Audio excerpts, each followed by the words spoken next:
esta cuestión del espacio, sabemos que las desapariciones ocurren con mayor incidencia en los estados del norte, pero también, lamentablemente, esa mayor incidencia en el norte también se traslada hacia los estados de Oriente y Occidente. Entre los estados que más desapariciones tienen se encuentran Sinaloa, Chihuahua, Coahuila, Nuevo León y Tamaulipas, y en el oriente Puebla y Veracruz, y en occidente Jalisco y Michoacán, y sureste Guerrero. Nada más. Sí. Muchas gracias, Álvaro. Pues ahora nos adentramos a esta pregunta de quiénes son las víctimas, ¿no? Y que no tenemos suficiente información respecto de las víctimas, o al menos como Estado no hay suficiente información, no hay todavía un registro claro que nos permite identificar a las víctimas.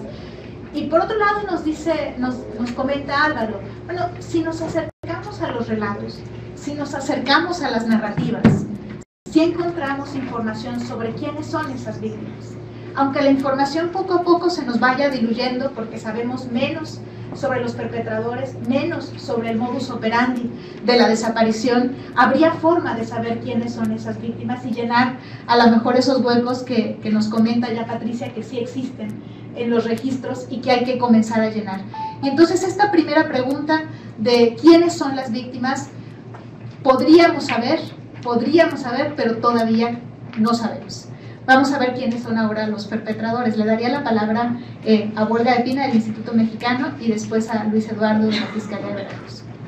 Muchas gracias. Pues bueno, en el Instituto Mexicano de Derechos Humanos y Democracia hemos estado trabajando ya a lo largo de 2 años en el tema de desapariciones en Veracruz y recientemente en frontera con Tamaulipas, ¿no? El tema territorial nos llevó ahí. Justo lo que, a partir de algunas cuestiones que han surgido aquí, después de muchos desaparecidos, no sabemos si 32, 40 mil, no sabemos exactamente, no sabemos ni siquiera cómo llamarlos, ¿no? Aquí hay un tema de ganar la narrativa al Estado también. O sea, mientras por este lado tenemos la narrativa oficial, criminal, de secuestros, tratas, privaciones, desaparición forzada, desaparición por particulares, le hemos puesto un montón de tecnicismos. Ganar la narrativa, bueno, pues son personas que pueden estar desaparecidas formal o materialmente, ¿no? Más allá de la calificación jurídica, en esos registros están entrando también todos estos secuestros, posible trata de personas, no lo sabemos. Las mamás se niegan a reconocer también algunas cosas y te dicen se me perdió, me lo perdieron, ¿no?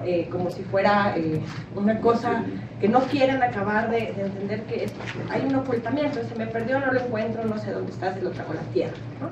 Entonces hay un tema de narrativas de empezar a darle dimensiones al problema de que tanto el Estado como las víctimas encontremos un lugar común para que describa la magnitud de lo que está pasando. Un poco a propósito de esto, de quiénes son los perpetradores y qué nos está dejando saber el Estado. A mí me da pánico pensar en un Estado que nos está dejando saber que disuelven personas en ácido y que hay una fosa con 363 cráneos y contando, u hornos crematorios en algunos incluso establecimientos penitenciarios, posiblemente, que eso nos esté dejando saber, no sé qué hay detrás de eso, ¿no? O sea, es la preocupación. ¿Quiénes son los perpetradores? No sé, pero hay que saberlo ya, ¿no? Parte de los estudios que se han hecho ahora, principalmente Coahuila, Nuevo León, que han avanzado muchísimo en el tema de documentación de quiénes son los perpetradores, quiénes son las víctimas, y se empiezan a quitar algunos mitos, el tema de que si en algo andaban, pues andaban en un país que desaparece, ¿no? En eso andaban las víctimas. Pero empezamos a tener más datos de calidad, ¿no? Hay algunas cosas que se apuntan a hombres jóvenes, posiblemente integrantes de las estructuras criminales, halcones, narcomenudistas, ¿no? Pero hay otros estados donde parece haber una política de estado de limpieza social, ¿no? De deshacerte justo de esos o drogadictos que no sabes qué hacer, ¿para qué los vamos a mandar a la cárcel si nos cuesta 400 pesos por día tener a un interno ahí? Pues mejor elimínalos, bórralos, ¿no? Todas estas son hipótesis, claro, la documentación es difícil porque justo ya hablaban aquí lo que yo llamo desaparición administrativa, ¿no? O sea, además de la desaparición formal y material, tenemos 33 procuradurías, 33 comisiones de derechos humanos, 33 comisiones de víctima y próximamente 33 comisiones de búsqueda, ¿no? La pulverización de la información genera que los fragmentos, así como los fragmentos de las personas los tenemos regados en fosas clandestinas, tengamos las investigaciones pulverizadas por todos lados. A veces con autoridades que se comunican muy bien, a veces con autoridades que dicen yo no doy información, ¿no? Entonces parte de la cuestión que nos está dificultando en este tema de la desaparición administrativa, pues es que hay todo un tema que el federalismo nos empieza a estorbar, y las formas tradicionales en que se ha hecho investigación por fueros y demás nos están empezando a estorbar, no nos permiten avanzar. Está muy pulverizado y es muy complejo, y es el escenario perfecto para encubrir estos crímenes, ¿no? En Veracruz pasa lo mismo, principalmente las primeras desapariciones, picos 2011, 2012, Zetas, también tocó el azote de los Zetas en Veracruz, después un alto índice de desapariciones, donde hay grados de participación diversos de agentes estatales, pero también encontramos agentes estatales desaparecidos por agentes estatales, ¿no? Entonces cada vez que te vas enterando ya entiendes menos. Creo que por ahora hay muchas cosas que ya sabemos, pero a propósito del nombre de la mesa, hay un montón de cosas que nos falta por saber, ¿no? Hay muchas cosas que no sabemos y que no sabemos si vamos a saber, ¿no? Porque si llegas a un lugar y te dicen aquí pasaron ácido y no dejaron un solo rastro genético de las personas, pues no sabemos si la ciencia nos va a dar después, ¿no? Todo lo guardamos, las familias que buscan, aunque las autoridades forenses nos digan que no tienen posibilidad de ser identificado, todo se guarda, esperando que la ciencia nos los permita, ¿no? Pero no sabemos si nos los va a permitir. Muchas gracias, Olga. Le daría la palabra a Luis Eduardo de la Fiscalía General de Veracruz. Buenos días, soy Luis Eduardo Coronel, soy el fiscal especializado en personas desaparecidas del estado de Veracruz. Quisiera contarles, en principio, nosotros entramos a partir de enero del año pasado, cuando acaba la administración del exgobernador Javier Duarte de Ochoa, y nos encontramos que el quebranto no solamente era financiero, ¿no? Se quebrantaron principios básicos del Estado de Derecho, el respeto a los bienes básicos, la vida, la integridad, la libertad, eran recurrentemente vulnerados por los agentes que tenían bajo su cargo la salvaguarda de los mismos. Nos encontramos que había un doble discurso. Debajo del discurso oficial pues había una realidad donde existían grupos especiales que fueron negados durante toda la administración.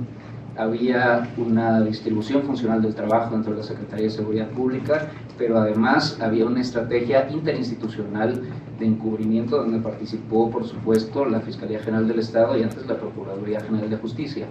Por eso, cuando nosotros asumimos la titularidad de la Fiscalía de Desaparecidos, nos encontramos en principio que ni siquiera el número de personas desaparecidas era correcto. Lo que decían por acá, en el RENPEP Veracruz hasta el año pasado reportaba solamente 524 casos de personas desaparecidas. Nosotros, cuando hacemos una primera revisión a las bases de datos de la propia Fiscalía, nos encontramos que había 2.400 registros. A partir de esta irregularidad, el fiscal general me instruye a hacer una revisión expediente por expediente y nos encontramos que teníamos 3.600 investigaciones. Entonces, obviamente no podíamos partir en un plan de trabajo serio sin tener perfectamente establecido de dónde estábamos partiendo. Entonces, esta primera diferencia fue muy importante. Después nos encontramos que existió una gran simulación en materia pericial, particularmente en la toma de muestras de referencia a los familiares. Les tomaron las muestras, pero los perfiles genéticos nunca fueron extraídos y las familias, por supuesto, nunca lo supieron. Cientos, si no es que miles de cuerpos que están en calidad de no identificados fueron enviados a la fosa común sin extraer el perfil genético.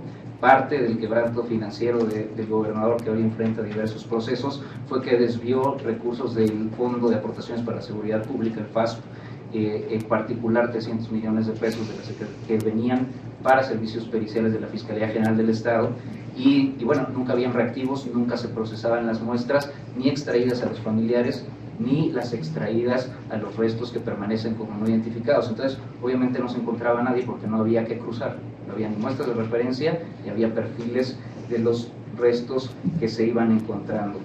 Y bueno, también nos encontramos con que las investigaciones, la inmensa mayoría, eran nada más la declaración y los oficios de rigor a los hospitales, a los albergues y al secretario de Seguridad Pública, que si por ahí había detenido a alguien con ese nombre, que, como decían, el desahogo del protocolo por sí mismo, si bien establece un piso mínimo de información que es sano dentro de las investigaciones, no te da investigación sustantiva que te lleve a la resolución de los casos.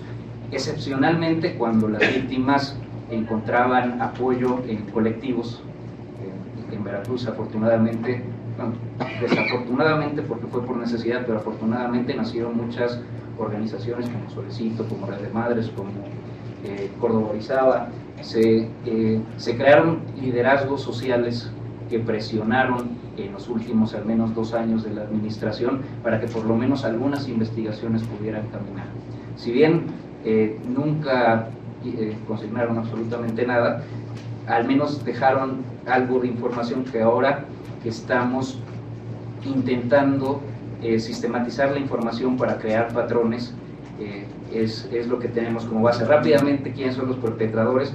Nosotros, obviamente, por el volumen de casos elegimos hacer un análisis de macrocriminalidad para lo que, como lo dice aquí el compañero César, buscar a los autores inmediatos quienes tenían el dominio del hecho por el control de la organización.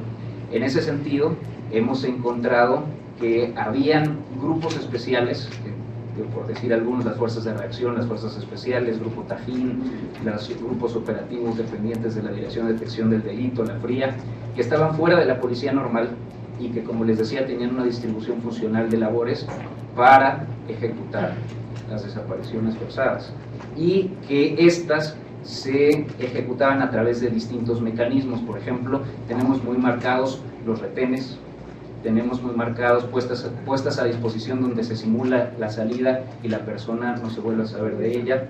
Tenemos además algunas, bastantes sábanas de llamadas, que el último lugar que toca la antena es la Academia de Policía del Cero, que era la base de las Fuerzas Especiales de la Secretaría de Seguridad Pública, y además algo que, coloquialmente hemos llamado operativos de barrido. Son operativos grandes donde se llevaban a un número bastante considerable de personas secuencialmente. Nosotros, el primer caso que me tocó vincular a proceso fue a un excomisario general de la Secretaría de Seguridad Pública, policía del año 2015, por su responsabilidad en un operativo ejecutado el 2 de agosto de 2013, donde se iban a 19 personas en la localidad de Potrero Nuevo. Entonces, a partir de este análisis, por instrucciones del fiscal, lo que estamos haciendo es maximizar los recursos humanos y materiales que tenemos disponibles, que desafortunadamente son escasos, pero que consideramos que a través de este análisis podemos buscar una imputación que sea más efectiva. Muchas gracias. Muchas gracias, Luis Eduardo. Pues, lo que tenemos es este panorama, en principio, de desaparición administrativa, como le llama Volga, y que el estado en el que encontró la Fiscalía, Luis Eduardo, parece ratificar esta desaparición administrativa, donde desaparece la persona y luego vuelve a desaparecer.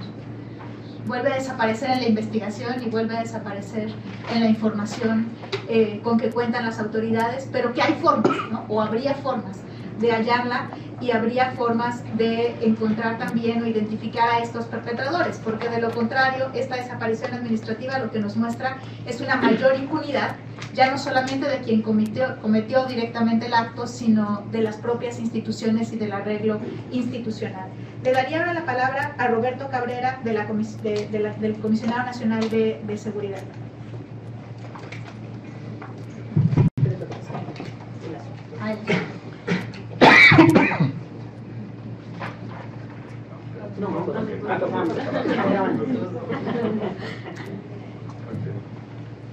Buen día. Algo de lo que nosotros nos dimos cuenta en la oficina del Comisionado Nacional, específicamente con lo de los perpetradores, es que cuando llegan a ser identificados son detenidos por otros delitos, en el mejor de los casos. O sea, no están relacionados incluso por el tema de la desaparición de esa forzada o de un secuestro, están relacionados a otros casos, vinculados eventualmente a la delincuencia organizada, en el mejor de los casos, y desafortunadamente en muchas ocasiones pues con detenciones que eventualmente no fueron bien realizadas, y posteriormente estas personas salen, ¿no? Entonces, pero en ese ínter, cuando estos perpetradores están presos y las familias y nosotros nos enteramos, van las autoridades y los entrevistan, ya sea de manera ministerial o porque hay un acercamiento ahí con algún familiar, y entonces saben que nosotros sabemos, y eso es lo que se complica un poco, o se complica bastante, porque cuando salen ya saben que nosotros sabemos, ¿no? Y eso pone en riesgo, y ha puesto en riesgo a más de una persona. Eso es bastante delicado. Digo, tenemos el caso lamentable de Miriam, terrible. Tuvimos la oportunidad de trabajar con ella ahí en la oficina del comisionado. Nos compartió mucha de su visión y de las acciones que eran recomendables realizar, no solamente en el tema de los perpetradores, sino en la búsqueda de personas que están desaparecidas. Para nosotros, desde la oficina del Comisionado Nacional, que tenemos las capacidades, y eso fue una de las cosas que cuando llegó el Comisionado Nacional, que nosotros, me pongo más cerca, gracias. Perdón. Cuando nosotros llegamos a la oficina del Comisionado Nacional, le pedimos poder atender esta problemática, y él nos dio carta abierta y nos dijo que todas las capacidades que hay en la oficina del Comisionado Nacional estaban a disposición de este equipo de trabajo.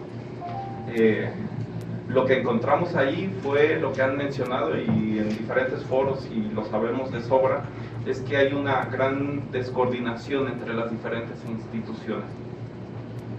Créanme que más allá de poder integrar los datos, poder trabajar con los egos o con los complejos de los funcionarios ha sido lo más difícil, porque cuando ya tenemos nosotros los datos, hemos podido conocer a las víctimas, ya sean directas o indirectas, las hemos podido conocer y hemos podido conocer su andar, de que en ocasiones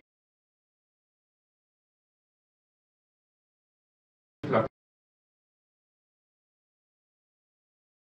persona era originaria de Michoacán, desaparece en Tamaulipas, y nosotros tenemos denuncia en Michoacán, tenemos denuncia en Tamaulipas, tenemos denuncia en PGR, tenemos perfil toma de muestra en Policía Federal, lo tenemos en un colectivo, y lo que hemos podido ver es ese andar del familiar buscando a su familiar.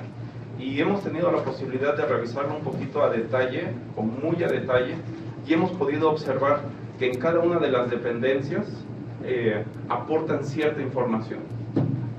Pati les compartía hace unos minutos que nosotros revisamos el REMPED, y lo que hicimos fue una revisión muy minuciosa, porque algo de lo que nos dimos cuenta es que lamentablemente no las veíamos como víctimas, no veíamos o no se veían a ese registro del REMPED como víctimas, sino simplemente eran como listados, eran listados. Ahora nosotros tenemos las posibilidades de poder conocer esos diferentes suministros de información que han hecho en diferentes dependencias. ¿Sí?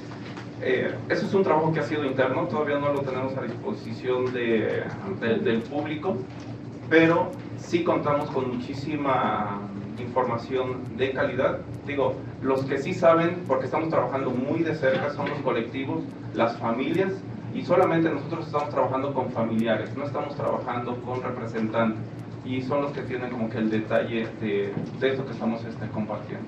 Muchísimas gracias. Muchas gracias, Roberto. Te daría la palabra. Muchas gracias. Primero, gracias por la invitación, gracias por la idea. Creo que el tema de desaparición forzada, y desde la perspectiva de lo que yo puedo compartir en esta mesa, que creo que también termina siendo muy importante, es contarles la experiencia colombiana. Y obviamente todo lo que dice Roberto y lo que dijo Patti lo verificamos directamente en campo en México, pero las realidades son muy parecidas. Por eso creo que es importante resaltar varias cosas. Lo primero, en el tema de desaparición forzada, que uno debe visualizar es el conocimiento del fenómeno, y creo que aquí está un problema fundamental de todos nuestros países. El conocimiento del fenómeno implica que la desaparición forzada tiene unos antecedentes claros frente a un tema clarísimo y categórico de poder, control y terror. La desaparición forzada está estructurada en estos 3 niveles que pueden ser utilizados por diferentes actores y perpetradores. Y allí una primera experiencia colombiana que yo les quiero comentar como parte de nuestro aprendizaje. Colombia tiene detectada la desaparición forzada hace mucho tiempo. Los organismos de la ONU hablaron de la preocupación con el incremento permanente de la desaparición forzada, que marca un hito histórico y que creo que también lo debe compartir con México, con Chile y con Perú y Argentina. Y es el tema de la participación activa de este fenómeno como parte de neutralización política frente a un fenómeno particular que tiene que ver con el compromiso y seguridad del Estado. Esto data de 1970, en países como Salvador y Guatemala 1960, México también tiene una participación activa en el tema de desaparición forzada entre los organismos internacionales. El segundo criterio que yo creo que tienen que tener en cuenta fundamentalmente los estados es la aceptación del fenómeno. Hay un gran problema y lo visualizamos a nivel región, y es que los estados niegan que exista este fenómeno con 2 temores: que sea política sistemática, ser hoy en día digamos investigados por tribunales internacionales, pero creo que esta negación es un gran error. Y esta negación es un gran error porque cuando yo parto de esa base, termino generando políticas de encubrimiento que son mucho más graves todavía que la misma práctica de desaparición forzada. El fenómeno de desaparición forzada, frente a ese conocimiento, no solamente tiene que ser conocido, sino diferenciable. Porque hay muchos fenómenos que se cruzan en el camino que podrían asemejarse a la desaparición forzada. Y entonces empezamos a entender políticas de transversalización, políticas de redes, pero que además de la desaparición lleva a otros comportamientos. Ese es un punto fundamental.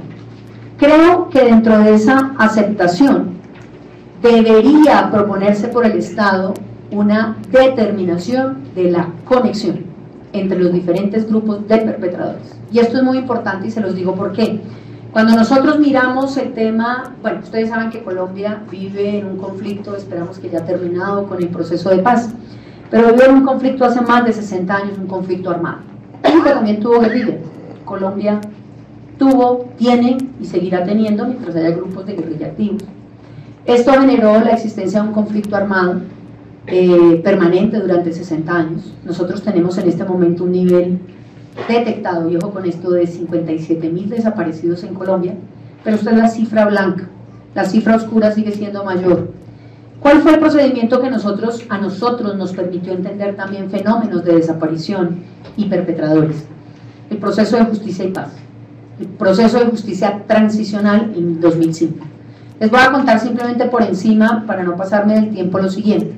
Empiezan a desmovilizarse los paramilitares colombianos, porque obviamente la guerrilla llevó a la creación de grupos paramilitares que, ojo, y esto es un punto también muy importante común en México, se trabajaba sobre la base de actuaciones de paramilitarismo con anuencia del Estado. Y esto llevó a que hubiera prácticas de desaparición utilizando un cocodrilo que se llamaba Pepe. Pepe era parte de los modelos de desaparición. Y sobre esa base, los miles y miles y miles de personas que terminaron en Pepe, pues obviamente muchos de ellos no contabilizados, otros tantos contabilizados. Pero prácticas de listados, determinación de blancos, con ayuda de grupos institucionales, DAS, Departamento de Administración de Seguridad DAS, Ejército, Policía Nacional, y también tuvimos el fenómeno de desaparición de grupos criminales. Es decir, tenemos que tener claro que en esta clase de perpetradores siempre va a haber identificación de los grupos, posibilidad de identificación y determinación de estas prácticas que son o realizadas directamente por autoría mediata, si lo queremos llamar, frente a la mención que hacía Luis Eduardo Coronel, pero también por prácticas transversalizadas de connivencia y de aquiescencia, que son fenómenos fundamentales en este tema. Muchas gracias. Ángela, pues nos mencionas la importancia de entender el fenómeno de la desaparición como tal y no solamente lo que está sucediendo, y me parece que en ese camino es donde está el trabajo que nos comenta Roberto de reconstruir esta información, ¿no? En entender al fenómeno como tal. Comenzaríamos la segunda ronda, si les parece. Como les habíamos propuesto, algunas preguntas es si existen o no políticas públicas sobre la desaparición en México, pero a partir de esta primera ronda me parecería que no necesariamente, lo que tenemos más bien es descoordinación y principios de esfuerzos como los que ahora nos comentan, por darle un poco de orden y por empezar a entender con mayor claridad qué es lo que está funcionando. Pero le daría primero la palabra a Jacobo Dayan, que también nos comentaba que nos encontramos frente a una sociedad no solidaria necesariamente. Sí, sí, y me gustaría simplificarlo con dos casos. Ya que se mencionaba el caso de Duarte en Veracruz, recordemos cuál fue la reacción de sociedad, medios y el Estado ante el caso Duarte. Y Duarte por ser uno de cualquiera, muchos que podrían haber sido. Si estamos ante redes criminales públicas y privadas, con ese nombre. El Estado empezó a investigar desfalco, desvío de recursos, nunca redes criminales. Los medios de comunicación hicieron hasta el hartazgo conteos del dinero robado y nunca de los muertos o desaparecidos. Y la sociedad exigía justicia por el caso de corrupción y no por las redes criminales. Ahí hay un primer acercamiento de qué nos preocupa como sociedad, Estado y medios. Y la segunda, hablando de redes criminales públicas y privadas, ¿qué diferencia hay entre Colinas de Santa Fe y Tetelcingo?, pregunto yo. Estamos ante fosas clandestinas, unas creadas por el crimen organizado y el otro por el Estado. De la misma forma, con ocultamiento de cuerpos, sin registro, personas sin carpetas, sin investigación. Hay personas en las fosas de Tetelcingo y Jojutla en Morelos que tenían identificación en la bolsa. Es decir, el Estado lo único que tendría que haber hecho es mirar la identificación e ir a buscar a los familiares. Personas enterradas con signos de tortura, menores de edad. Esa es una fosa del Estado. La pregunta, ¿quién es responsable de eso? Nadie. Entonces, no hay diferencia, y ahí tendríamos que empezar a acercarnos. Entiendo yo que el Estado, hay partes del Estado que intentan solucionar esto, y hay problemas de coordinación, o de capacidades, o de voluntad, pero partes del Estado hay que seguirlas mirando con ojos de que son instituciones criminales públicas. Y si no, repito, ahí están estos dos ejemplos. En Veracruz daba esta lista, y podríamos hacer una lista por el resto del país. Me parece que tendríamos que empezar a hacer ese análisis diferenciado, sociedad, medios, Estado.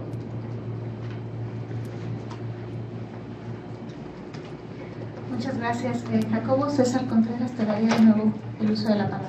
Gracias. Yo pienso que sería bueno hilar ideas que han dicho tanto Ángela como Volga. Cuando hablamos de la desaparición administrativa, que ya me gustó el término, no hablamos de un problema en sí mismo que haya sido resultado de la distracción, que haya sido resultado de la incapacidad, simplemente. Estamos hablando de una política deliberada de simulación y de distracción para el poder, control y terror. O sea, estamos hablando de que esto permite no solamente desaparecer la información, sino también la imposibilidad de conectarla entre sí. Por eso me interesó hacer esa conexión. Quisiera hacer puntualizaciones únicamente. Me parece que lo de los retenes ilegales es algo que nos está diciendo mucho, no solamente por lo que nos dice del modus operandi, sino también de lo que nos dice de cuáles son los targets también en estos casos. Hablábamos de hombres en edades productivas, pero también creo que hay que hablar de gente que no cuenta con redes de apoyo cercanas y con gente que no tiene las posibilidades de comunicación. En el caso de las personas migrantes es muy evidente. Las personas migrantes no pueden tener contacto, cambian de celulares constantemente, hacen llamadas desde teléfonos públicos.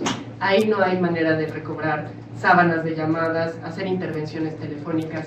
Y bueno, también otra complejidad es que se convierte en un acto de valentía el denunciar desde los países de Centroamérica, porque las familias no van a tener medidas de protección. El coyote vive a la vuelta de la esquina y ellas van a ir a denunciar justamente que el coyote llevó a su familia. Y el Estado mexicano, que va a decir, bueno, la protección de las víctimas le corresponderá a Guatemala, El Salvador y Honduras. Nosotros no podemos hacer nada ahí, ¿no? Ese es un tema.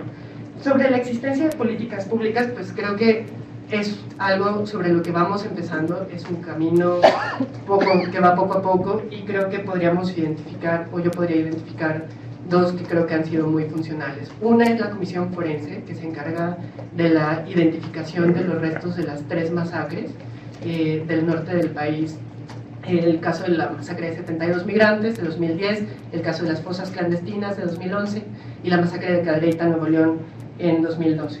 En estos casos, bueno, llevamos ya desde 2013 que inició y hay 68 personas identificadas. Ustedes imagínense la cantidad de personas identificadas, de todos los restos que no han sido reclamados y que no han sido identificados.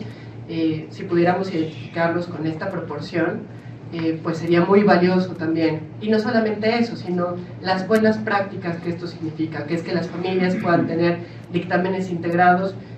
La Comisión Forense se compone por 2 cabezas, una es equipos periciales de PGR y por la otra el equipo argentino de antropología forense, y creo que es una excelente práctica para colocar en el centro de las políticas públicas a las víctimas. La política pública en sí misma no va a detener el fenómeno de la desaparición forzada. La política pública lo que puede hacer es darle herramientas y un poquito de poder a las víctimas para poder enfrentar este proceso.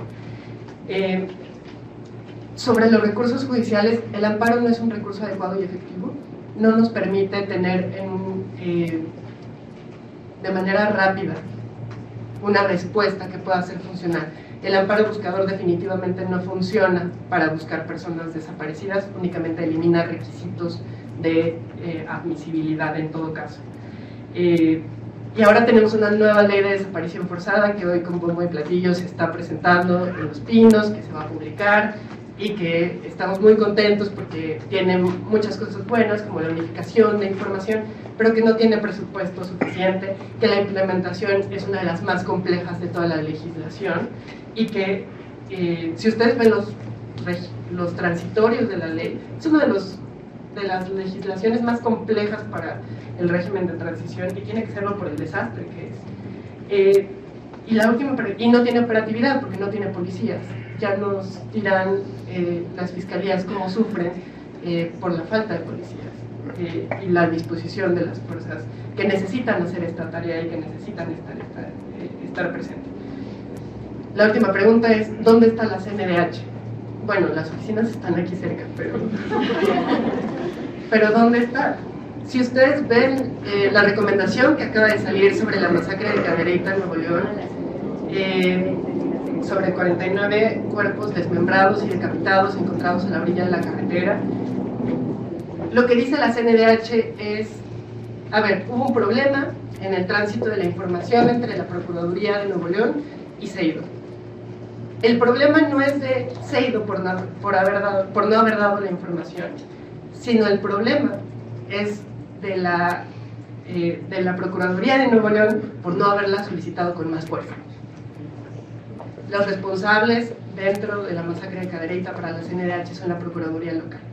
Cuando la investigación federal no se ha tocado, cuando la participación o la posible alteración de la escena por parte de los militares tampoco es un tema que se haya abordado, y la investigación por parte de la unidad de migrantes durante los 2 últimos años está intocable. Entonces, ¿dónde está la CNDH? Lo que necesitamos hacer es empezar a documentar, porque esto va para la memoria histórica del país, y en ese sentido tenemos que empezar a juntar la información de forma estratégica. Tenemos que establecer redes de poder que conjunten 3 líneas principales: una, el poder político; otra, el poder económico; y otra, el poder público, que se ha desviado para cualquiera de los fines que no son del interés de la sociedad. Gracias. Muchas gracias. César, porque parece que nos das bastante información, justamente como si tuviéramos una especie de triángulo, ¿no? Donde por una parte hay dudas sobre quiénes son las víctimas, aunque sabemos que hay elementos para poder saber quiénes son, incluso traen sus nombres. O se puede identificar a la víctima, y por otro acciones que tienen que ver con la búsqueda, y por otro lado acciones que tendrían que ver con la investigación, y que parece que no necesariamente existe ni voluntad ni acciones coordinadas para llevar a cabo esto, ¿no? Y donde Jacobo nos pone el énfasis en que hay un Estado, una sociedad y medios que no están buscando justicia frente a la desaparición. Y por eso mismo me parece que también es muy provocador lo que nos menciona Ángela Buitrago en su intervención respecto a la neutralización política de la desaparición como un fenómeno de neutralización política relacionado con la seguridad del Estado. Y me parece que es sumamente interesante que sea la Comisión Nacional de Seguridad la que se está tratando de hacer cargo de tratar de identificar o trazar un registro que logre poner mayor claridad de cómo está sucediendo el fenómeno. Y bueno, y mi pregunta sería, ¿negamos la existencia del fenómeno desde la Comisión Nacional de Seguridad o existe un fenómeno generalizado de desaparición en México? Patricia.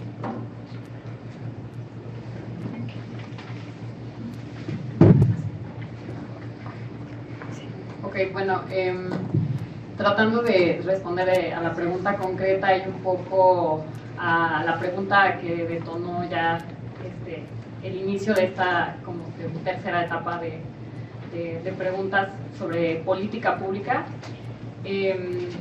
pues creo que habría que coincidir efectivamente que como tal estamos dando los primeros pasos. O sea, la ley, efectivamente la promulgación de la ley es una demostración por una parte de que existe ya un reconocimiento tanto del Estado como de la sociedad, que es un problema que ya se tiene que atender y que no es posible seguir ignorando efectivamente el hecho de que ya se vaya a promulgar esta ley, y que nosotros también consideramos que es un gran paso. Por lo menos da pie a que esas partes del Estado que sí están tratando de atender el fenómeno tengan una herramienta para obligar a esas otras partes del Estado o a las entidades específicamente que no han querido atender el problema, porque ya efectivamente es una cuestión que va a ser obligatoria, que bien sabemos que hay muchas leyes que luego no necesariamente se cumplen, pero también consideramos, y Luis lo mencionó en una de sus intervenciones, es que afortunada y afortunadamente, o sea, por la razón en la que, las condiciones en las que surge es desafortunado, pero como respuesta es algo atinado porque es algo que se necesita. Existen ya muchos colectivos, o sea, la sociedad civil sí se está organizando más, también las familias están alzando la voz, desapariciones que no se habían denunciado en años anteriores. Ahora hay espacios en donde ellos están abriéndose para poder, a través de estos colectivos, poder decirnos qué es lo que está pasando, y a nosotros también como gobierno nos ayuda, porque efectivamente sabemos que no necesariamente, y el mejor ejemplo efectivamente es Veracruz, no siempre la entidad es quien nos da la información, o a lo mejor inclusive en ese caso, por ejemplo, nos oculta la información, y es entonces donde tenemos que voltear a las víctimas y que ellas nos cuenten esas historias para poder saber qué es lo que está realmente pasando. Entonces el ejercicio de los colectivos nos parece fundamental, que ellos alcen la voz, que nos puedan hacer de nuestro conocimiento lo que está pasando, nos da obviamente mayor información y mayores datos para poder contribuir en esta búsqueda. Y ahondando un poco en la cuestión de la política pública, consideramos que para poder hacer una política pública es fundamental tener bien los datos. Si no tenemos bien la información, no vamos a poder saber qué es lo que está pasando, en dónde está pasando o en dónde estuvo pasando, quiénes son esas víctimas, quiénes son esos perpetradores, dónde hay que focalizar efectivamente los esfuerzos y a qué redes nos tenemos que enfrentar, o sea, criminales efectivamente por parte de la delincuencia organizada, por ejemplo, o en el peor de los casos, las mismas en donde existe involucramiento directamente de fuerzas del Estado, y eso solo lo podemos saber teniendo la información correcta, y efectivamente es por eso que desde nuestra área nos hemos concentrado tanto en tener esa información, en tener esos datos, quiénes son las personas, dónde estaban, qué era lo que estaba pasando en ese momento, para poder hacer esos cortes en el espacio, en el tiempo, como lo mencionaba Álvaro, para poder después ver dónde hay que buscar y además, efectivamente, o sea, para los casos del pasado, pero también para el tema de la prevención, ¿no? Dónde hay que buscar a los que ahora están desaparecidos y dónde hay que focalizar los esfuerzos para que ya no sigan desapareciendo las personas. Entonces, bueno, ahí dejaría mi intervención. Muchas gracias, Patricia. Entonces, la existencia de una ley y de una política de desaparición implicaría que hay un reconocimiento del fenómeno de desaparición y habría que ver entonces su magnitud, y por eso necesitamos conocerlo. Y por eso, Álvaro, te preguntaría ahora a ti, ¿cómo se conoce el fenómeno de desaparición? ¿Qué datos necesitamos? ¿Cómo nos adentramos a la investigación del fenómeno desde construir una base de datos? Bueno, hay una parte importante respecto a la cuestión de la información sobre las desapariciones, es el tema de la definición. El tema de la definición sobre la desaparición es algo que muchas veces nos permite tener claridad sobre qué es lo que necesitamos investigar y dónde tenemos que buscar a las personas, pero muchas veces las discusiones sobre esa definición de desapariciones termina boicoteando y termina empantanando el avance en términos de políticas públicas para saber dónde están los que nos faltan, dónde están las desaparecidas. Entonces, lo primero que se me ocurre a mí que hay que hacer, y no es que se me ocurra a mí, sino es lo que ya ha dicho el GIEI, es adoptar los más altos estándares internacionales. Tenemos la legislación mexicana, necesita tener los más altos estándares internacionales a la hora de definir desapariciones y necesita justamente tener una política de información diferencial para poder identificar y poder separar una desaparición forzada de una desaparición por particulares, de una persona extraviada o una persona que se ausenta de su hogar, pero sabiendo que en el centro tienen que estar las víctimas. En el centro, digamos, lo que queremos es que aparezcan las personas que nos faltan, que aparezcan los desaparecidos. Entonces, también recuperando un poco la experiencia colombiana, una forma en que podemos mejorar nuestro registro y nuestra forma de recopilar información sobre desapariciones es teniendo una visión estratégica en términos de justicia transicional. Uno de los objetivos de la justicia transicional es la verdad. Las familias y la sociedad mexicana y todas nosotras queremos saber dónde están, qué pasó con las desaparecidas. Para saber eso necesitamos una política que ponga la verdad en el centro de un planeamiento estratégico de la política de información. Queremos saber dónde está. Y a partir de ese objetivo de verdad, poder construir una política que nos permita obtener información confiable, de calidad y auditable y de fácil acceso para todas las personas. Muchas gracias, Álvaro. Entonces, la construcción de una base de datos no es algo inocuo, sino que tiene que tener una intención en cómo se recuperan los datos y qué datos se recuperan y para qué se utilizan, y eso debe estar guiado por la búsqueda de verdad, justicia y reparación. Me movería entonces ahora al otro bloque, al bloque de la búsqueda y la investigación, y le daría la palabra a Volga de Pina para que nos hable un poco de esto, justamente de qué es lo que pasa cuando se nos desaparecen por segunda ocasión nuestras personas desaparecidas, y hasta dónde logra llegar el litigio de las organizaciones, con qué se topa y cuál sería tu diagnóstico en esto. Híjole, voy a necesitar un psicólogo después de esto.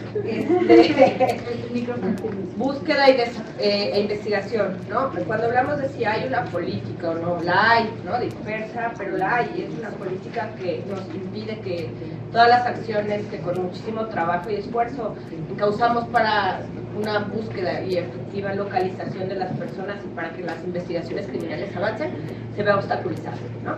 La pulverización no es una cosa de desorden, esta cosa que tenemos un Estado fallido y que no funciona y que los MP son burros, ¿no? Y que les falta capacitación y que hay que comprarles libros más nuevos, es una falacia, ¿no? En algunos casos. Efectivamente sí, encontramos casos de que tenemos funcionarios y funcionarias muy mal preparados, ¿no? Pero encontramos una política que impide que esto avance, ¿no? O sea, todo el tema de investigación criminal está sujeto a un montón de principios y de reglas que nos juegan en contra en este caso, no solo por la duplicidad de tipificaciones, ¿no? Ahora, aún con el nuevo tipo penal que trae la ley vamos a tener problemas, porque tenemos una cláusula de un secuestro cuando se comete con la finalidad de causar daño o perjuicio a una persona, que es un secuestro amplísimo y que podría ser técnicamente una desaparición. No las vamos a pasar litigando concursos de delitos, ¿no? Ahora nos las pasamos litigando copias, nos las pasamos litigando reclasificaciones, nos las pasamos litigando acceso a partes secretas de las investigaciones y ahí nos cansamos y se nos va la vida a los pocos y pocas abogados que estamos en esto, litigando babosadas, ¿no? Hay una política para eso, o sea, es distraernos, es falsos avances, es, ay, ganaste el amparo, sí, pero es para copias, ¿no? O es para reclasificación, una cosa que siempre debió clasificarse de tal manera, ¿no? Y ahora estamos con las reglas de que si autoría y participación y los grandes abogados ahí de las escuelas oficiales donde se forman los ministerios públicos, pues dicen que con eso nos da, ¿no? Que con las reglas de autoría y participación clásicas nos va a dar, y quédense con esas, porque nos va a dar, no nos va a dar, ¿no? Porque este es un tema muy complejo. La lucha es porque no sigamos, aunque sí, secuestro, decían, tiene la misma penalidad, váyanse, no, secuestro no representa la gravedad del injusto social, no representa la memoria y la necesidad de verdad que hay en este tema, aunque me dé 30 años más de pena, porque además esos, no sé ni sé en cuántos años anda secuestro, multiplicados por las 0 probabilidades que tenemos de detenerlos responsables, la pena es igual a 0. Entonces tenemos muchos problemas. Las familias han optado por salir a lo que llaman búsqueda directa, ¿no? Ha sido súper complicado, no es una cosa fácil, ¿no? Porque tiene muchas fronteras legales y tiene muchas fronteras de seguridad, y que tienen que andar las madres rascando con sus manos las fosas, con todo el riesgo a su seguridad y todo el riesgo de enfermedades y de infecciones que puede uno contraer en esas cosas, ¿no? Pero es eso, la investigación no está dando frutos, ¿no? No hay muy pocos personas investigadas y procesadas por esto, sentenciadas menos. Mucha gente que está acusada o confesa bajo tortura, pues eso contamina las verdades, ¿no? Entonces, al ver que no avanzan investigaciones, ¿qué han dicho? Búsqueda. Vamos a buscarlos, vamos a encontrarlos y ya después a ver si el Estado mexicano nos hace justicia, ¿no? Tiene muchas fronteras, ahora la ley queda separado el proceso de búsqueda e investigación, pero bueno, no como hubiéramos deseado, ¿no? Tiene ahí está cojito, como todo en México. Vamos a tener que hacer vínculos también y pasarnos litigando reclasificaciones y pasar perfeccionando a bola de amparos la comunicación entre las comisiones de búsqueda y las fiscalías, porque no, y todo es experimental porque tampoco podemos asegurar que vaya a tener éxito, ¿no? O sea, está tan dispersa. La búsqueda lo único que sí ha demostrado, y es terrible, pero estamos encontrando, ¿no? Estamos encontrando, se están sacando personas y ahora vamos al segundo nivel de búsqueda. No tenemos reactivos, no tenemos capacidades periciales suficientes, no tenemos, entonces ya logramos un avance, por eso digo, hay política, vamos avanzando, pero nos van frenando, ¿no? Conforme vamos encontrando, se van quedando ahora almacenados, pero en anaqueles de los servicios periciales, sin identificación. Gracias, Volga, y le daría ahora la palabra, ay, perdón, ya tengo muchos papeles por aquí, a Luis Eduardo Coronel, y me gustaría que habláramos un poco más sobre esto de la autoridad inmediata, y si es posible, o sea, si solo nos vamos a quedar con los perpetradores inmediatos, o si desde tu perspectiva, desde la posición en la que estás, es posible avanzar un poco más allá, tratar de develar estas redes, tratar de develar estas estructuras, y que no sean solo estas batallas mínimas de las que nos habla Olga, donde a lo mejor se gana el amparo para las copias, y a lo mejor se obtiene una prueba que se quería, pero después no se logra establecer un análisis mucho más complejo de cada caso y una relación entre ellos. No, muchas gracias. Pues precisamente eso es lo que nosotros decidimos trabajar para optimizar, digo, lo decía Olga, las fiscalías especializadas, desafortunadamente nos faltan muchos recursos para poder enfrentar eficientemente el reto de la investigación caso por caso, ¿no? Yo tengo ministerios públicos que tienen 400, 500 investigaciones cada quien, es humanamente imposible y es algo fantasioso que yo les pidiera trabajar al mismo ritmo todas, ¿no? Entonces, ¿qué es lo que estamos haciendo? Primero, iniciar una estrategia de priorización de casos. Lo primero que hicimos fue elegir algunos casos ejemplares donde la sensación de impunidad entre la sociedad fuera muy marcada. Empezamos con este operativo que les comentamos, que al principal que tenemos vinculado a proceso es al comisario general que tuvo a su cargo el operativo. Después elegimos otro caso que socialmente fue también muy sonado, un caso que incluso hay una recomendación de la Comisión Nacional de Derechos Humanos de un cantante que estuvo en La Voz México, que fue desaparecido junto con otras 2 personas por elementos de la Secretaría de Seguridad Pública, y recientemente pudimos capturar también al que fue director de todas las cárceles del estado de Veracruz durante el sexenio anterior.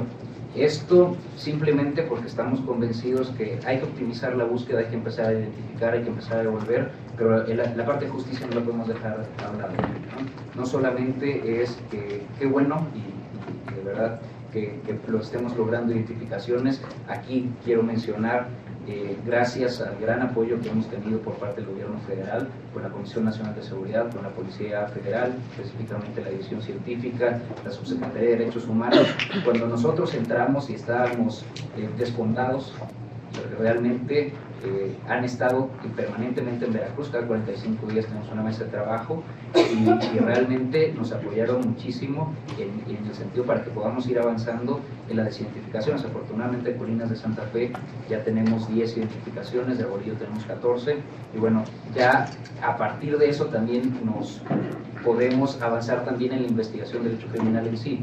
Colinas de Santa Fe, por ejemplo, de los 10 identificados, el porcentaje mayor son personas que fueron privadas de su libertad y desaparecidas de manera forzosa por la Secretaría de Seguridad Pública, a pesar de que los indicios son de que era una fosa en la que ya la disposición de los restos era por parte de miembros de la delincuencia organizada. Pero bueno, aquí obviamente yo estoy convencido que sí es posible pasar de los autores inmediatos, ¿no? El autor material, lo decía aquí César, es fungible. Hemos procesado, tenemos 19 personas vinculadas al proceso por desaparición forzada desde que llegamos, y ves a los policías y realmente pues, ellos no son la mente detrás de todo el tema, ¿no? Ni fue algo que ellos dijeron, bueno, de mí nace que esto es lo que tengo que hacer. La mayoría también es gente de un extracto muy humilde, de que es gente con una educación muy pobre y que están mentalizados de que tienen que seguir la instrucción del superior, ¿no? Están muy condicionados también, y no es gente que si los ves no se enriquecieron, no se favorecieron, como si hay otras personas que fueron las que tenemos que investigar. Digo, son casos muy complejos, probar un caso así es muy difícil. Ahorita que estamos revisando precedentes, hay realmente muy poco, pero bueno, si no lo hacemos con los recursos que tenemos, pues nunca vamos a llegar a nada, ¿no? Entonces, estamos haciendo el ejercicio, estamos construyendo, bueno, los requisitos que nos pide, digo, desde la doctrina y en las pocas ocasiones en que se ha aplicado este tipo de autoría, pues hay que determinar distintas situaciones, ¿no? Hay que probar el patrón sistemático, hay que probar que había un plan estratégico diseñado, hay que probar un determinado perfil tanto de las víctimas, y además construir y describir y poder probar la estructura operativa, ¿no? Que no es fácil, porque entre el autor material, que es el policía de la calle, y el centro estratégico, pues hay una cadena de mando de cuántas personas se imaginan, ¿no? Entonces es una investigación compleja, pero la instrucción del fiscal fue pues que nos dedicáramos, nos centráramos en esta investigación. Afortunadamente, cuando yo llegué, la Fiscalía, además de que no contaban y ocultaban, era el titular y 3 ministerios públicos, ¿no? Así, ni queriendo. Afortunadamente, el fiscal general lo estableció como una de sus prioridades.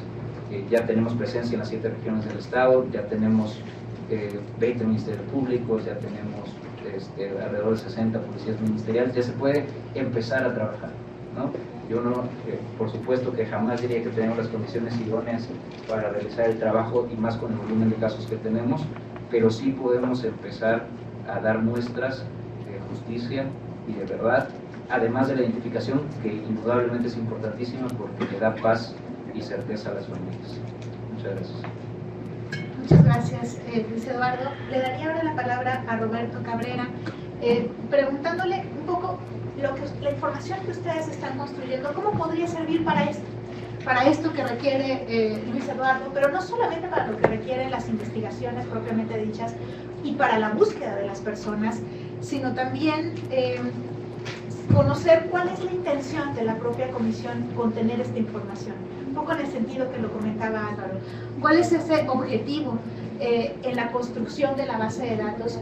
Y otra cosa que también me parece importante es la transparencia de esta información y la forma en la que esta base de datos va a ser compartida públicamente y también porque es parte del derecho a la verdad, ¿no?, de la sociedad, y cómo se puede interactuar con esta información.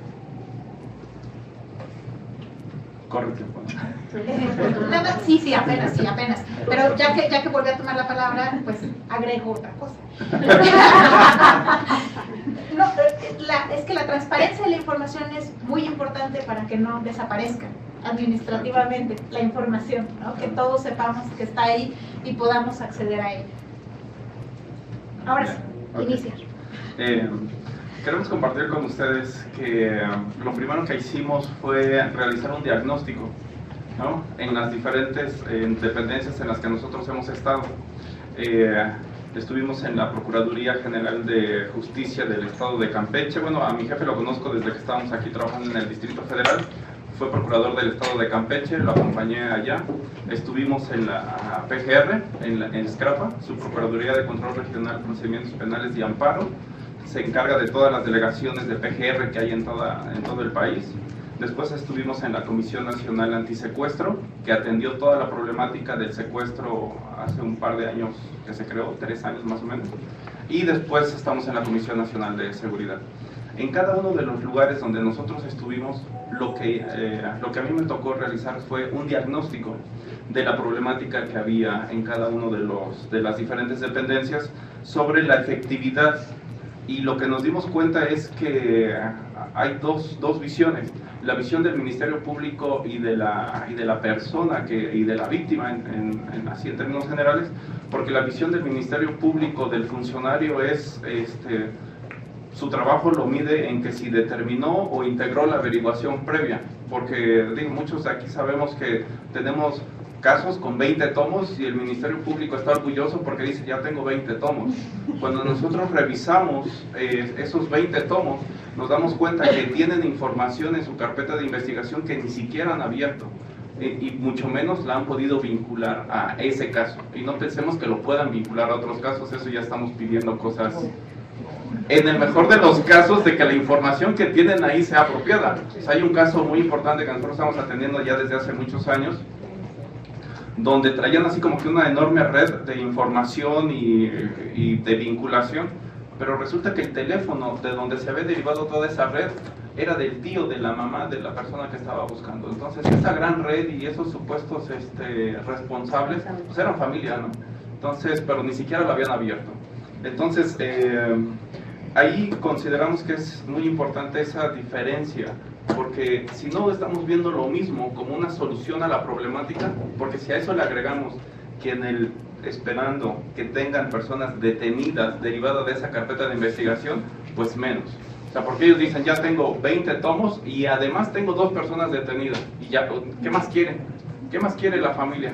Y la familia dice, pues está muy bien los 20 tomos y la persona detenida, pero mi familiar sigo sin encontrarlo, ¿no? Entonces son esas dos terribles visiones que no se han podido como que coincidir, y lamentablemente la terrible visión es la del Ministerio Público, la del servidor público, que no está alineada a las necesidades reales que se necesitan, ¿no? Entonces eso es un poco de lo que nosotros estamos haciendo con esa intención que preguntaba. ¿Cuál es la intención? Primero, visibilizar esa problemática. Encontramos cuáles son las deficiencias en esa comunicación de la poca información que hay, y lo que estamos haciendo es integrándola. Nosotros la integramos y mencionábamos acerca de la importancia de que fuera información de calidad, porque puedes determinar qué información puede ser pública y qué información no puede ser pública, y qué autoridades pueden tener acceso a qué nivel de información, y los familiares que puedan tener información a ciertos datos de sus casos, o de información como que en términos muy generales. Podemos compartir con ustedes que, derivado de este diagnóstico que hemos hecho en las diferentes dependencias que nosotros hemos estado, tenemos información de calidad, y la tenemos con ciertas posibilidades, o unas enormes posibilidades, de poderla hacer transparente. Lamentablemente todavía esa información no es pública, yo no sé qué tan público es esto que estamos haciendo ahorita, pero sigue siendo serio. Pero, o sea, entrar a los medios igual que hace unos 6 años y no pasa nada. Y mencionaba hace unos minutos en la intervención anterior, que la efectividad de los productos que tenemos y de la información que tenemos no es solamente por nuestra expertise o la visión. Ha sido fundamental el trabajo que hemos tenido con Volga en campo, en búsquedas en Veracruz, en Culiacán. Hemos estado en diferentes lugares, nos hemos acercado a las familias, les preguntamos cuál es su visión, qué es lo que se necesita, y nosotros hemos estado adoptando esas propuestas, ¿no? Consideramos que eso es lo más importante para nosotros, esa comunicación y esa colaboración que tenemos con las familias y con los representantes de algunos colectivos, y cómo hemos podido integrar esto. En el momento en que nosotros podamos hacer público o compartir con la nueva Comisión Nacional de Búsqueda, en verdad hemos avanzado bastante. En el momento en que se cree la comisión va a haber bastantes... ya es que me canso. Va a haber bastantes productos de calidad relacionados a este tema, con relación a búsqueda, localización e identificación. Termino diciendo que tenemos en la Comisión Nacional de Seguridad la información genética de PGR, Policía Federal, las entidades federativas, y tenemos colaboración con la EAP, y tenemos como que concentrado todos esos perfiles genéticos, familiares y los de RP. Digo, hay bastantes cosas que eventualmente en algún otro foro podamos compartir. Muchísimas gracias. No, pues muchísimas gracias, Roberto, y ya estaremos esperando con mucha ansia el acceso público a la información. Y lo que me queda es este énfasis en el trabajo con las familias, y la importancia de no defraudarlas, y la importancia de que esta información en verdad sirva para la búsqueda y la localización, porque efectivamente, como hemos escuchado hoy en esta mesa en varias ocasiones, el Estado nos ha traicionado en múltiples ocasiones. Cuidarse de eso. Ángela, ¿cuál es tu conclusión? Bueno, yo voy a tratar de dar unas pequeñas palabras que van a generar una visión de lo que hemos podido ver, que se vio con el GIEI y que se ve en este fenómeno. Primero, una esquizofrenia absoluta en el Estado, una bipolaridad absoluta y determinada en todas las entidades del Estado, una burocracia pasmosa. Y sobre estos 3 elementos quiero construir lo siguiente. Sobre estos 3 elementos también todos los estados tienen que generar políticas públicas de los diagnósticos que ya tienen. Y yo felicito, además trabajamos muy de la mano con Renato y trabajamos muy de la mano con la Policía Federal en el tema de los 43 desaparecidos. El GIEI lo hace público en sus informes. Encontramos también 2 elementos fundamentales. y los dos elementos fundamentales es que, decía Ruiz Cabañas, el Estado no es monolítico. Pues en esto debía ser monolítico. En esto debían hablarse e interactuarse todas las instituciones. Pero el gran problema no solamente es el tema de que fincamos todas las esperanzas en la PGR o en la PGJ. Las entidades y las instituciones del Estado, cada una tiene un papel que no se está cumpliendo. Y no solamente en México, en Colombia tampoco. Pero sobre esa base, ¿en quién fincamos el resultado frente a una víctima que la revictimizamos, poniéndola en manos de la Fiscalía? ¿Y por qué digo revictimizamos? Yo también fui fiscal y lo sé como nadie, los procesos que tiene que asumir una víctima para poder llegar a que le digan, ¿sabe qué? Venga mañana porque es que hoy no tenemos acceso. ¿Sabe qué? No hemos acordado las pruebas, espérenos tantito y mañana miramos a ver si las acordamos.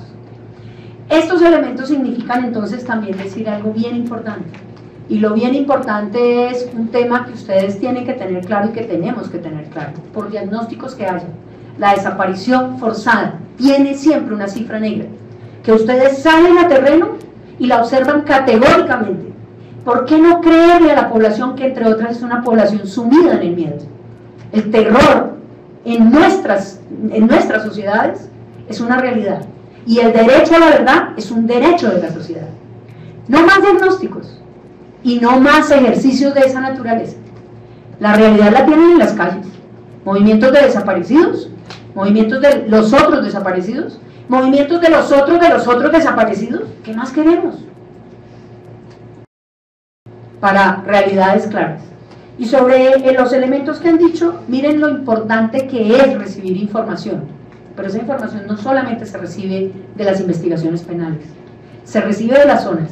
Y nosotros como GIEI, y eso quiero hacerlo claro, construimos sobre elementos de informaciones de levantes en retenes oficiales, de levantes por grupos criminales, de levantes y modalidades. Cada delincuente tiene un sello. Así como el delincuente tiene un sello para la droga, lo tiene para cualquier delito, para un delito de astucia, para un delito de sangre. Y aquí ustedes van a ver muchos parecidos en muchos elementos, que ustedes determinan a través de los diferentes grupos y que nosotros en Colombia también, pero que son patrones que son perfectamente visualizados. Y además, lo que yo llamo la simulación de patrones. La simulación de patrones es que cuando yo tengo identificado en una georreferenciación en concreto, en un territorio en concreto, una serie de elementos que me identifican el actuar de determinados grupos, y por ejemplo, lo estábamos analizando ahora someramente con Jacobo al inicio de esta mesa, hay patrones que se repiten en determinados grupos y en determinados sectores en el norte, pero los vemos inexplicablemente en el sur. Pregunta, la simulación también es una forma de entender que hay perpetradores que quieren adjudicarle a un determinado grupo un determinado resultado. Y lo digo con la experiencia que tiene Colombia en los siguientes elementos. Cuando yo quería hacer caer el grupo del norte de Cali, estamos hablando de narcotráfico, se crearon simulaciones de actividades que nunca hizo el norte de Cali, que las hizo el otro grupo que era del centro de Cali. Cuando queríamos atribuirle comportamientos a la guerrilla, hacíamos simulaciones por parte de entidades oficiales e institucionales para decir que había sido el grupo de la guerrilla. Y cada sello es como una huella digital. Ustedes van a poder reconstruir lo que hicieron durante muchos años, muchos grupos. Y para finalizar simplemente el tema de los datos. Los datos son una significación del problema. Los datos son una cuantificación. Pero los datos en la práctica no nos sirven para atacar el fenómeno. Y el fenómeno significa que toda la política pública esté en manos de una decisión política y generar la prohibición a la impunidad. Mientras no haya resultados, y yo quiero simplemente aquí acudir a un elemento categórico de la criminología, y es la famosa teoría de las ventanas rotas. Mientras haya caos, que lo veo, ustedes lo están oyendo aquí, que lo viví y que lo vivo en mi país. Cuando hay desorden, cuando hay caos, cuando no sé qué hay en mi casa, cuando hay descuido, cuando se rompen las ventanas de esa propiedad o de ese vehículo, todos van a generar un vandalismo frente a eso, porque no hay quien les prohíba ese comportamiento. La impunidad es el mayor fenómeno de reproducción criminal, y la desaparición lo está viviendo a través de la necesidad de entender que se están protegiendo determinadas regiones por miedo o por pactos. Esa reproducción se genera precisamente porque no hay sanciones, no hay sentencias, y siguen los fenómenos de criminalidad avanzando en la cobertura territorial. Mientras no haya Estado, y yo lo hablo por Colombia, nosotros tenemos zonas en donde el Estado es ausente, el crimen va a hacer el control de la zona. Y sobre esa base, no le pidamos a la sociedad que nos diga qué está pasando, porque la sociedad tiene miedo. Y la sociedad está capturada por ese miedo. Y la sociedad no tiene elementos ni instrumentos para que los proteja de esas revanchas, de esos grupos transversalizados de crimen, porque cualquiera que pertenezca, oficial o no oficial, son criminales transversalizados en términos de un delito tan flagrante como es la desaparición forzada. Muchas gracias, Ángela. Y bueno, lo que sabemos es que hay caos, y en el caos todavía no hay orden. Les agradezco mucho. Ya no hay tiempo para preguntas en esta mesa porque se hizo mucho más grande la mesa de lo que inicialmente estaba planteada, pero les agradezco mucho a cada una de las personas participantes en la mesa, y tenemos 15 minutos de break para la siguiente.